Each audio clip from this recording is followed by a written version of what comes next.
ವೀಕ್ಷಕರೇ, ಈಗ ನಾವು ನಿಂತಿರುವಂಥದ್ದು ಉಪ್ಪಿನಂಗಡಿಯ ಸುಬ್ರಹ್ಮಣ್ಯ ಕ್ರಾಸ್ ಬಳಿಯಲ್ಲಿ ಯಾವ ರೀತಿಯಾಗಿ ಮಳೆಯ ಎಫೆಕ್ಟ್ ಇದೆ ಅಂತ ಹೇಳಿದರೆ, ನೇತ್ರಾವತಿ ನದಿಯ ಹರಿವು ಯಾವ ರೀತಿಯಾಗಿದೆ ಅಂತ ಹೇಳಿದರೆ, ಇಲ್ಲಿಗೆ ನಾವು ಎಡಭಾಗದಲ್ಲಿ ಒಂದು ಮನೆಯನ್ನು ನೋಡ್ತಾ ಇದ್ದೇವೆ. ಆ ಮನೆ ಸಂಪೂರ್ಣವಾಗಿ ಏನು ಜಲಾವೃತ ಆಗಿರುವುದನ್ನು ನಾವು ಗಮನಿಸ್ತಾ ಇದ್ದೇವೆ.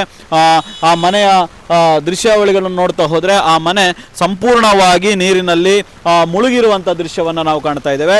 ಆ ಮನೆಯಲ್ಲಿರುವಂಥವರನ್ನು ಜಿಲ್ಲಾಡಳಿತ ಈಗಾಗಲೇ ಇಲ್ಲಿಂದ ಸ್ಥಳಾಂತರವನ್ನು ಮಾಡಿರ್ತಕ್ಕಂಥದ್ದು. ಸೊ ಈ ಹೊತ್ತಿನಲ್ಲಿ ಮನೆ ಸಂಪೂರ್ಣವಾಗಿ ಮುಳುಗಿರುವುದನ್ನು ನೋಡ್ತಾ ಇದ್ದೇವೆ.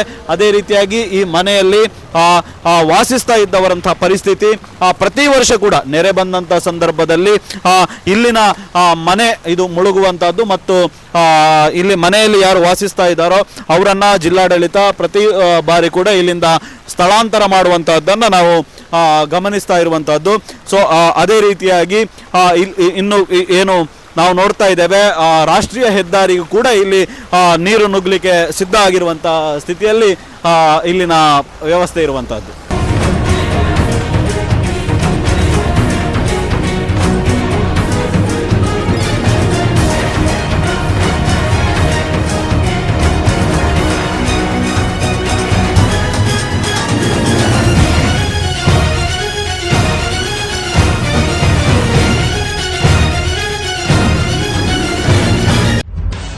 ನಿಖರ ಸುದ್ದಿ, ಸದಭಿರುಚಿಯ ಕಾರ್ಯಕ್ರಮ.